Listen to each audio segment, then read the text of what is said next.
تناولت جريدة المسهر العربي في هذا اليوم ملفات سياسية ورياضية بارزة تعكس انشغالات الساحة الوطنية والإقليمية. بين تطورات قضية الصحراء الغربية ومستجدات المنتخب الوطني لكرة القدم. في الشأن السياسي سلطت الجريدة الضوء على قضية الصحراء الغربية، مؤكدة أن التطورات الأخيرة والتقارير الدولية أعادت فتح الانتهاكات المرتبطة بالاحتلال المغربي.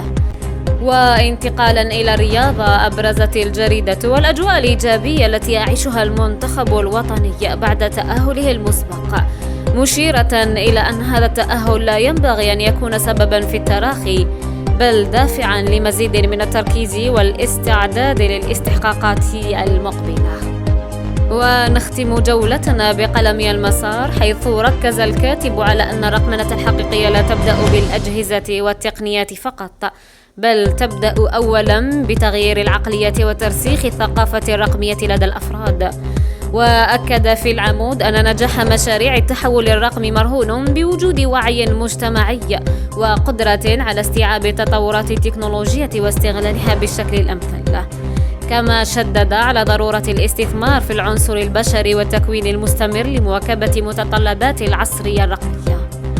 وختم الكاتب بأن الرقمنة ليست مجرد وسائل وتقنيات،